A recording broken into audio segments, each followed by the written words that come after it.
La paix soit avec vous. Je vous salue, chers frères et sœurs en Christ. J'espère que vous allez bien aujourd'hui par la grâce de Dieu. Même si vous n'allez pas bien à cause de vos difficultés, j'aimerais d'abord partager ce message prophétique avec vous parce que en cherchant Jésus-Christ, vous allez le trouver. Nous allons le trouver. Vous allez aller bien. Nous serons tous soulagés en Jésus-Christ. Je suis la sœur Elvire et je vais partager un puissant message prophétique. Mais avant de commencer, mettons-nous d'abord en présence du Seigneur. Mon Dieu, je t'adore. Je te remercie de ta bonté. Tu es la lumière de notre vie. C'est pourquoi nous venons à tes pieds te demander pardon. Pardon, Seigneur, pour notre péché. Et impose le silence à ce partage biblique, à ce partage prophétique. Que toi-même, mon Dieu, tu as bien voulu, Père Céleste, que nous partageons avec toi. Père Céleste, ce message prophétique que tu as toi-même béni, Dieu éternel et tout-puissant, que tout ce qui n'est pas de toi se taise à jamais. Papa, nous voulons que tu ramènes l'espérance dans le cœur de tous ceux qui voudront bien se laisser conduire par ton Esprit Saint. Car toi-même tu le dis, je suis vivant. Chacun pliera les genoux devant moi. Vous me priez, je vous exaucerai. Touche donc, Seigneur, le cœur de tous tes fidèles et ramène les brebis perdues dans l'enclos au nom puissant de Jésus-Christ de Nazareth. Amen.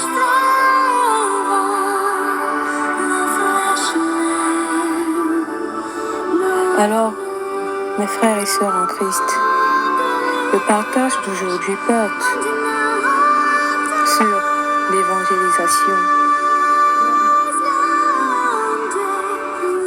Ça porte sur l'évangélisation parce que j'ai eu une vision. Dans ce songe, j'étais tellement persécutée. Je souffrais tellement et je ne savais même plus quoi faire parce que j'étais seule. Et les gens m'en voulaient parce que je résistais malgré cette persécution. Je luttais toujours pour dire la vérité, pour faire entendre la vérité. Ce n'était pas facile. Je pleurais tout le temps et j'étais tout le temps en conflit avec ces gens. On me critiquait, je n'avais rien et j'étais seule. Ce qui me poussait même à faire des erreurs parce que je marchais seule. Je marchais seulement comme ça, sans savoir où j'allais. Mais je regardais toujours à Dieu. C'est comme ça que c'était dans le songe. C'était comme la réalité. Puis à un moment, j'étais fatiguée. À un moment, mes frères, j'étais fatiguée. J'étais bien fatiguée. Et j'ai dit à Dieu dans ce songe que je ne veux plus rester dans ce monde. Je lui ai dit que le monde m'a refusé. Je lui ai dit que je veux qu'il me reprenne. Dans le songe, je ne voulais plus vivre, mes frères. Vous savez ce qu'il m'a dit? Non. Avant même que je lui dise ça, il m'a arrêté. Parce que le Seigneur, lui seul, il sonde les cœurs et les reins. Mais avant que je lui dise ça, il m'a arrêté. Il m'a arrêté. Et il me disait, essuie tes larmes. Essuie tes larmes. C'est là donc que je lui ai dit ça. Que je lui ai dit que je ne veux plus rester dans ce monde parce que le monde m'a refusé. Puis, il m'a dit, mets ta main dans ma main. Puis, viens et suis-moi, car tu seras mon témoin toute ta vie. Mes frères, le Seigneur m'a dit que je serai son témoin toute sa vie sur cette terre. Alléluia! Gloire à Dieu! Oh, mes frères, gloire à Dieu! Gloire à Dieu! Le Seigneur, il m'a dit que je marche. Il m'a dit que ma marche n'est pas encore terminée, que ma marche n'est pas encore finie, que je dois évangéliser. Il m'a dit que je devais évangéliser. Mes frères, je dois vous dire que ce n'est pas la première fois que le Seigneur me parle de ce genre de choses. Il m'a souvent révélé beaucoup d'autres choses que j'aurai le temps de partager avec vous. Dans ces révélations, il m'appelait toujours à évangéliser. Dans le principal sens du terme même, l'évangélisation même du terme, dans le sens même du terme, pardon.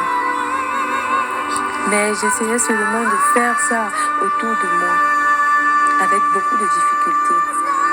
Je vous dis avec beaucoup de difficultés. Ce n'était pas facile. Ce n'est pas facile d'évangéliser autour de soi.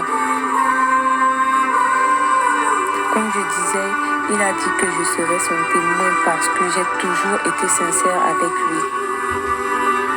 Comme je vous ai dit, quand on me persécutait, je n'arrêtais jamais de dire la vérité.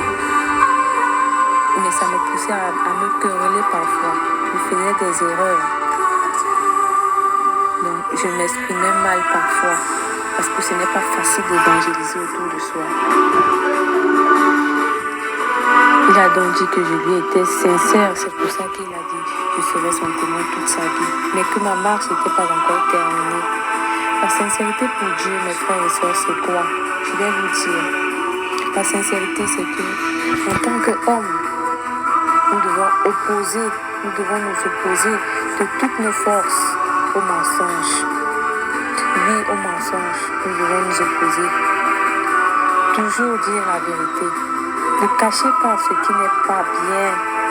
Ne cachez pas ce qui n'est pas bien. Que votre langue ne pèse pas. Si on vous accuse à tort, revendiquez. Si on vous accuse à tort, revendiquez et proclamez votre innocence. Même si ça pousse les autres à vous détester, ou à vous critiquer, ou à vous traiter de tous les noms, ou à vous isoler. La sincérité pour Dieu, mes frères, c'est que nous lui présentons nos faiblesses et nos forces, sans rien cacher. Sans rien cacher, même s'il connaît déjà ça. Mais le fait de lui ouvrir notre cœur, de lui présenter nos faiblesses, il aime ça. Surtout, notre faiblesse, ce n'est pas faire le mal expressément. Pour courir après dire au Seigneur, j'ai fait ce qui est mal à tes yeux, pardonne-moi. Comme si c'était un jeu. Ou bien être complice d'un mauvais acte avec les hommes. Et qui fait parfois du mal à notre frère, à une autre personne. Non, ce n'est pas ça la faiblesse. Ce n'est pas ça présenter notre faiblesse à Dieu. Parce que quand vous faites ça, vous vous moquez de Dieu, vous le défiez. Notre faiblesse, c'est le fait pour nous de se décourager dans notre mission que Dieu nous a donnée. La faiblesse pour nous, c'est le fait d'abandonner ou bien de ne plus nous appliquer ou même de nous chamailler avec ceux qui nous critiquent. Ceux même quand on vient évangéliser, ceux qui nous critiquent ou qui se moquent de nous, alors que nous sommes dans la vérité. C'est ça notre faiblesse. Car en entrant dans ce jeu de querelle, parce que on sait qu'on vient dire la vérité, mais on ne nous croit pas ou bien on veut nous critiquer.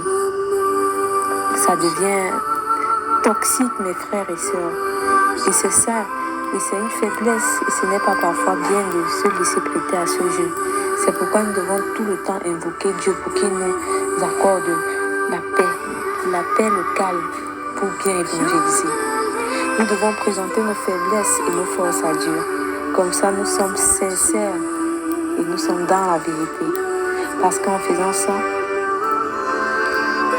nous donnons la possibilité à Dieu de nous enseigner, de nous protéger, de nous exaucer, d'entrer dans notre vie, de nous choisir, même si nous avions déjà choisi depuis, de nous choisir et de faire de nous ces témoins.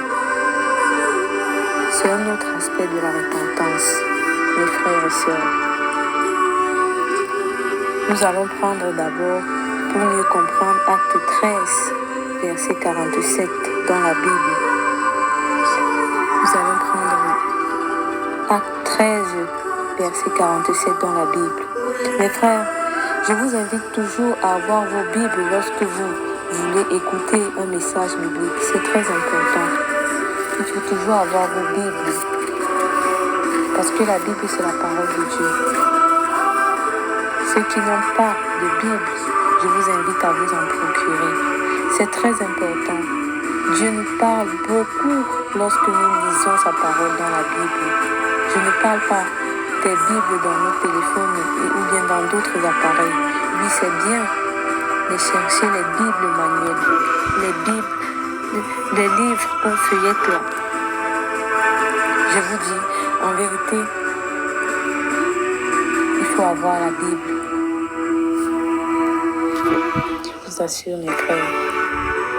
Dans une autre vidéo, je vais vous parler de l'importance de la Bible que nous lisons. Parce que c'est la parole de Dieu, c'est Jésus-Christ lui-même. C'est le Seigneur Dieu Tout-Puissant lui-même. 3 en 1. Allons encore dans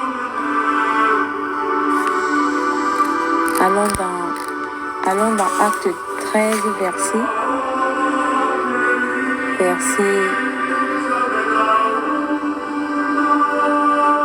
47.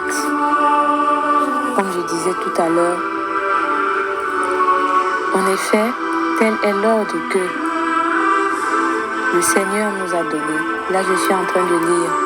Je t'ai établi pour être la lumière des nations, pour apporter le salut jusqu'aux extrémités de la terre. Le verset qui parle ainsi, je répète, dans Acte 13, verset 47, le Seigneur dit en effet, je t'ai établi pour être la lumière des nations, pour apporter le salut jusqu'aux extrémités de la terre. Voilà. Donc ce verset qui parle ainsi dit que le Seigneur, lorsqu'il te choisit pour une mission particulière, l'évangélisation particulièrement, tu dois la faire. Même toute autre mission, tu dois la faire, sinon tu n'as pas compris la raison de ton existence sur la terre. Prenons encore Marc 16, verset 15. Nous allons lire dans Marc 16, verset 15, un autre passage biblique. Je lis. Puis il leur dit, allez dans le monde entier, proclamez la bonne nouvelle à toute la création. Allez dans le monde, proclamer la bonne nouvelle à toute la création. Alors ce verset nous parle de l'obéissance en gros. Parce que lorsque le Seigneur te demande de proclamer la bonne nouvelle, fais-le. Même si tu es encore jeune et que tes amis se moquent de toi. Même si dans ta famille, tu es abandonné, tu es isolé.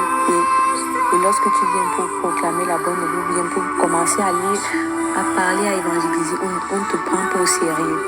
Fais seulement ce que le Seigneur te demande de faire, même si tu te dis que tu n'as pas la force de le faire, ni même si tu ne sais pas parler, fais-le seulement.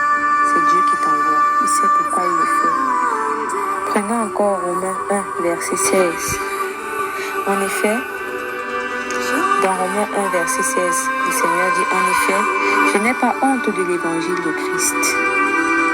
C'est la puissance de Dieu pour le salut du monde qui croit.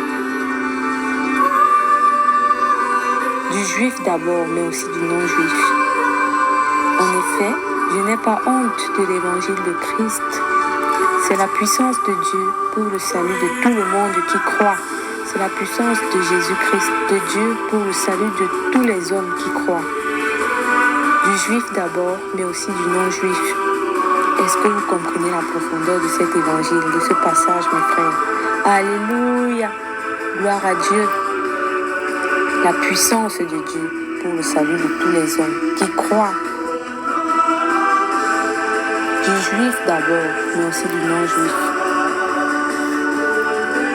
Les juifs, là, c'est ceux qui ont toujours cru en Jésus-Christ.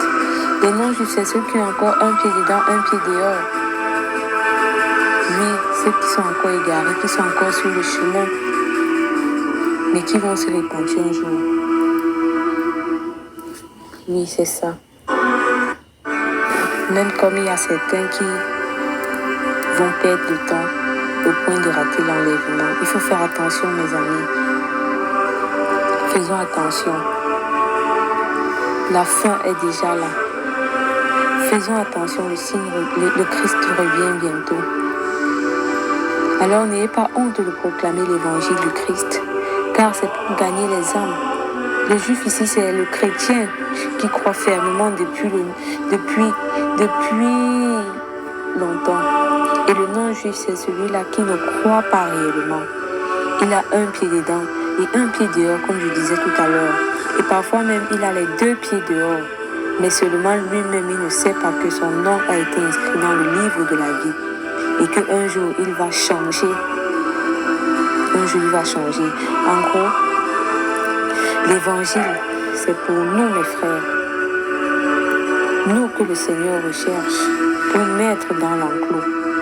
Nous les égarés. Nous qui voulons bien le suivre et faire le bien. Donc voilà ce que je voulais partager avec vous sur l'évangélisation. Pour un début, c'est ce que l'Esprit de Dieu a permis que je partage.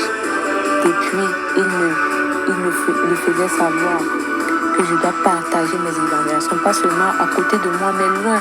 Parce que parfois, quand tu viens pour évangéliser, tout le monde ne te croit pas.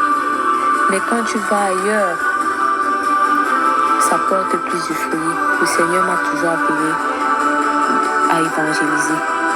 Loin, à côté, loin. Donc voilà pourquoi je partage ce message avec vous. Parce que je ne veux pas résister à Dieu. Donc que ça, mes frères et sœurs en Christ. C'est ce que l'Esprit de Dieu a permis que je partage pour un début. Et un autre jour, nous allons encore nous retrouver ici pour une autre révélation dont le Seigneur nous fera grâce. Je croyons en Dieu et sans nos vieilles habitudes. Et tout ce que le Seigneur appelle à l'évangélisation, ne vous retenez pas. Ne vous retenez pas. C'est le signe de la fin des temps. C'est vrai qu'il y a des fausses évangélisations, mais les vrais viennent de l'inspiration de Jésus-Christ. Et ça touche le maximum de personnes, même si c'est le minimum. Peu importe la personne que ça doit toucher, que le Seigneur veut que ça touche, ça touchera. Que l'Esprit Saint de Dieu, Tout-Puissant, transmette ce message dans le cœur de tous ceux qui veulent faire changer, de tous ses enfants. Que l'Esprit Saint de Dieu touche les cœurs de tous ceux qui sont encore en chemin, de tous ceux qui sont même encore avec nous, pour qu'ils ne s'égarent pas, pour qu'ils restent dans l'enclos, et ceux qui ne sont pas dans l'enclos, qu'ils regagnent l'enclos. J'invoque l'Esprit de Dieu afin qu'il touche tous vos cœurs et qu'il nous transfigure, qu'il nous transforme pour renverser Satan et ses disciples sur la terre et dans les cieux. Et dans les cieux. Je ne sais pas si c'est les cieux, mais dans l'au-delà en tout cas. Prions pour rendre grâce à Dieu. Seigneur, je te rends grâce pour ton amour manifesté en ce jour. Je te bénis, Dieu Tout-Puissant, pour ce beau message prophétique que tu as bien voulu partager avec nous. Béni soit ton Esprit Saint. Béni soit ton Esprit Saint, Seigneur. Béni sois-tu, mon Dieu. Et que ton Esprit Saint continue de nous enseigner et de nous éclairer au nom puissant de Jésus-Christ de Nazareth. Amen. Alléluia. Gloire à Dieu, mes frères. Shalom. Shalom.